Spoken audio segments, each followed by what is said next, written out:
Selamat pagi, Assalamualaikum warahmatullahi wabarakatuh. Yuk kita lanjutkan bahas tentang apa itu bisnis budgeting. Di awal sudah dijelaskan bahwa bisnis budgeting itu adalah sebuah rencana anggaran di mana bisnis itu akan dilakukan. Di mana step-stepnya tadi sudah disampaikan bahwa di sana itu kita harus mengetahui dulu apa itu sebenarnya anggaran. Nah, di sini kita akan sampai ke anggaran operasional karena anggaran sendiri itu akan lebih banyak prakteknya adalah di operasionalnya. Nah, anggaran operasional itu meliputi apa saja? Nah, itu yang harus kita ketahui.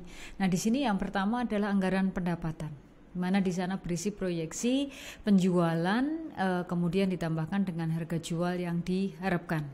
Kemudian adanya anggaran persediaan, adanya anggaran produksi dan harga pokok penjualan, adanya anggaran biaya pemasaran, di mana anggaran biaya pemasaran itu adalah pengeluaran yang dikeluarkan untuk memperoleh penjualan. Kemudian ada anggaran biaya administrasi dan umum. Di sana berisi beban dari unit-unit staff, kemudian baik di kantor pusat maupun di unit bisnis. Kemudian juga ada anggaran biaya riset dan pengembangan, dan kemudian juga ada pajak penghasilan. Nah, di lain pihak kita juga harus tahu bahwa ternyata masih ada anggaran yang lain. Apa saja di sana? Yaitu adanya anggaran modal. Di mana anggaran modal itu menyatakan pajak-pajak modal yang telah disetujui ditambah dengan lump sum dari proyek-proyek kecil yang tidak memerlukan persetujuan dari level yang lebih tinggi, di mana di sana lump sum itu adalah pajak. Kemudian adanya anggaran neraca, di mana di sana menunjukkan implikasi keputusan-keputusan, di mana di sana itu berkaitan dengan anggaran operasi maupun anggaran modal yang sudah ditetapkan di neraca. Nah, di sini proses penyusunan anggaran itu adalah yang pertama organisasinya dulu. Organisasinya ini yang harus merumuskan kita itu mau bisnis apa. Makanan, minuman, pakaian atau apa. Nah, dari sanalah baru ketika sudah menemukan item tertentu, itemnya misalnya minuman. Oke, minuman apa? Apakah itu minuman yang kekinian, ataukah minuman jadul, ataukah minuman yang seperti apa? Nah, dari sanalah setelah kita milih produk yang akan dihasilkan, baru nanti di sana kita melakukan pembuatan yang dikatakan sebagai pedoman atau SOP. Nah, dari sanalah disusunlah anggaran awal. Kemudian perubahan karena faktor eksternal, perubahan dalam kebijakan dan praktek internal, kemudian adanya negosiasi, adanya review dan persetujuan, dan adanya revisi anggaran.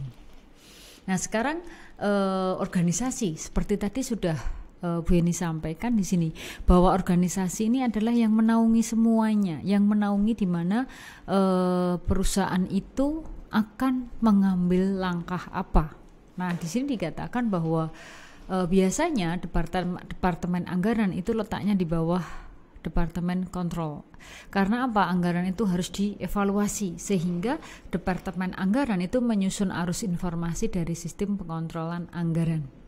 Di mana departemen anggaran itu juga mempunyai fungsinya apa? Mengeluarkan bentuk dan prosedur untuk persiapan anggaran, kemudian mengkoordinasi dan mengeluarkan perkiraan dasar ke seluruh perusahaan yang akan menjadi dasar bagi anggaran, kemudian memastikan bahwa informasi disampaikan dengan baik antar unit perusahaan yang terkait, kemudian menganalisis anggaran yang diajukan dan mengajukan usulan, di mana di sana itu pertama diajukan dulu ke pembuat anggaran dan kemudian kepada senior manajemen.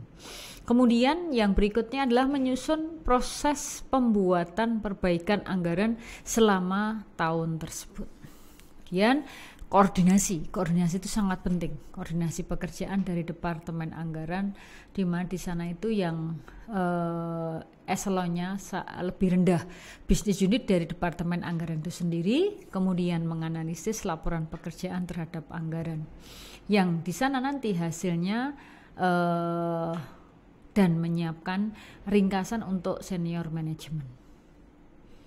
Kemudian tadi dikatakan bahwa langkah kedua itu kan menerbitkan pedoman. Nah, pedoman ini apa? Nah, pedoman ini berisi perencanaan strategik yang sudah dimodifikasi dengan informasi-informasi terkini. Biasanya berisi asumsi-asumsi dan schedule waktu penyusunan. Nah, usulan awal anggaran itu terletak di pusat pertanggungjawaban, yaitu menyusun anggaran berdasar fasilitas yang sekarang dimiliki, kemudian dimodifikasi dengan adanya pedoman. Nah, kemudian di sini perubahan tersebut diklasifikasikan berdasar perubahan faktor eksternal, kebijakan, dan faktor internal. Ketika kita bicara di negosiasi, bukan berarti di sana itu hanyalah adu debat, tapi di sana yang lebih diutamakan adalah adanya diskusi antara budgeti itu si pembuat anggaran, budgeti dengan atasannya. Di sana harus ada diskusi, karena budgeti itu tugasnya memperkirakan, sementara atasan itu adalah yang mengambil keputusan, sehingga antara budgeti dengan atasan di sana jangan sampai di sana beda langkah. Kemudian atasan menilai validitas setiap penyesuaian, kemudian budgeti membuat anggaran pendapatan cenderung lebih rendah dan pengeluaran lebih tinggi dari yang mereka perkirakan sebelumnya. Kemudian setelah itu adanya review dan persetujuan, di mana di sana usulan anggaran ke atas yang tadi dibudgeti kemudian naik di atasnya itu dilakukan secara bertahap sampai nanti jenjang di manajer puncak. Kemudian masing-masing anggaran dikompilasi dan dicek konsistensinya. Kemudian komisi anggaran merekomendasikan kepada CEO mengirimkan anggaran yang disetujui ke Dewan Komisaris. Nah, revisi anggaran di sini berisi tentang asumsi yang dipakai dalam penyusunan anggaran. Jika di sana tidak realistis, berarti sudah bisa untuk tidak di-ACC. Nah, di sini revisi itu dilakukan melalui apa saja. Yang pertama adalah prosedur sistematik untuk memutakhirkan anggaran, misalnya dalam kuartalan. Kemudian prosedur yang membolehkan revisi dalam kondisi khusus saja. Nah, tadi di awal sudah disebutkan bahwa anggaran itu bisa disusun, ada hal yang lain yang harus kita ketahui, yaitu adanya aspek perilaku.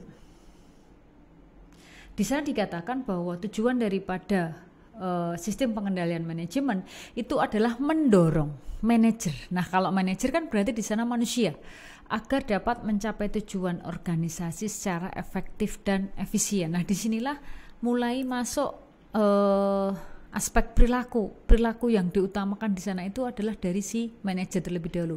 Manajer itu yang akan selalu dipantau, kemudian manajer itu yang punya ide, manajer itulah yang nanti akan dievaluasi.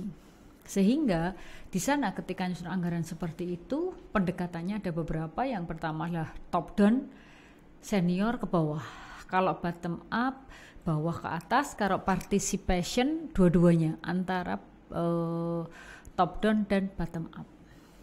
Kemudian yang berikutnya adalah adanya pendekatan partisipasi. Jadi masing-masing divisi itu diminta partisipasinya untuk ikut memikirkan anggaran yang terbaik bagi perusahaan.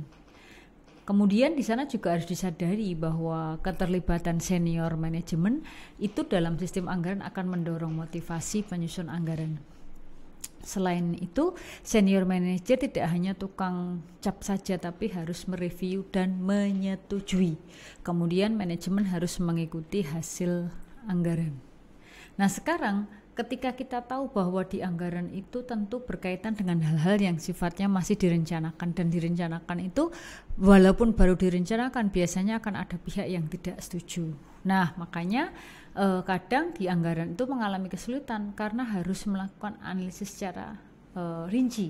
Sementara ketika kita melakukan analisis belum tentu nanti semuanya sesuai. Nah, efeknya itu akan sering terjadi dimusuhi oleh bagian lain. Kemudian bagian ini harus ada di antara untuk membantu manajer lini dan menjaga integritas sistem. Kemudian personalia bagian ini selain memiliki keahlian dalam anggaran juga harus memiliki reputasi yang baik.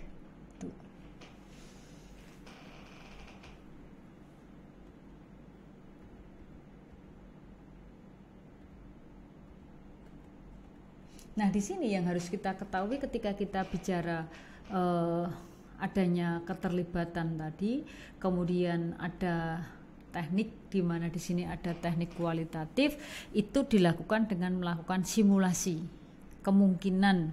Kemudian yang ketiga dengan melakukan anggaran kontingensi. Nah, sehingga nanti ketika mempraktekkan kita tidak akan berhadapan dengan kondisi-kondisi yang tidak irasional. Nah, di sini apa yang dimaksudkan estimasi probabilitas? Nah, estimasi probabilitas itu adalah setiap angka dalam anggaran merupakan titik estimasi yang kemungkinan besar terjadi. Kemudian titik estimasi ini penting untuk tujuan pengendalian dan perencanaan. Kemudian setelah anggaran disetujui sementara dengan menggunakan software yang dibutuhkan, nanti kita sudah tahu bagaimana pendistribusian di tiap-tiap sumbernya. Kemudian adanya anggaran kontingensi. Nah, anggaran kontingensi itu yang bagaimana? Anggaran kontingensi itu adalah anggaran yang mengidentifikasi tindakan yang harus dilakukan manajemen bila terjadi penurunan yang berarti pada volume penjualan. Kemudian dirangkum di sana bisa kita ambil kesimpulannya adalah anggaran potongan tahunan dari perencanaan strategik, kemudian penyusunan melibatkan seluruh tingkatan manajer, kemudian ada operating budget, balance sheet budget, capital budget, dan cash flow budget. Kemudian manajer pusat mempertanggungjawabkan pertanggungjawabannya harus terlibat dalam penyusunan anggaran. Tidak bisa kemudian manajer pusat merasa jadi pimpinan dia tidak perlu untuk bertanggung jawab seperti itu. Nah, ini tadi adalah alurnya. Jadi alur daripada anggaran ini sebenarnya satu. Kalau tadi kita cermati di sana, alurnya di sini terutama. Jadi yang pertama kita memang harus tahu dulu anggaran itu apa. Setelah itu kita susun anggarannya. Kemudian di sana kita juga harus tahu aspek secara kualitatif, kuantitatif, etisannya seperti apa. Nah, sehingga pada pertemuan yang berikutnya nanti kita akan perdalam lebih lagi apa itu bisnis budgeting. Kita akhiri dulu. Terima kasih. Assalamualaikum. Sukses selalu.